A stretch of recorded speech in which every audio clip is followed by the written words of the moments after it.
Dry steam power plants. Dry steam power plants extract steam directly from the Earth's depths, utilizing it to spin turbines for electricity generation. These plants are relatively rare due to the limited availability of locations producing dry steam. The first dry steam plant was constructed in Tuscany, Italy in 1904. Among the three types of geothermal power plants, dry steam requires the highest temperature to convert water to steam and drive turbines. Despite this, it uses minimal liquid water, hence the term dry steam.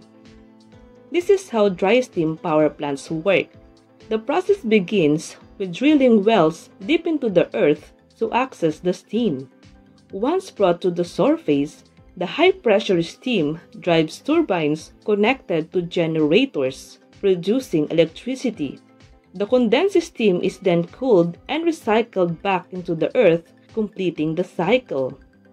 Despite requiring the highest temperature among geothermal plant types, dry steam plants operate efficiently with minimal water usage.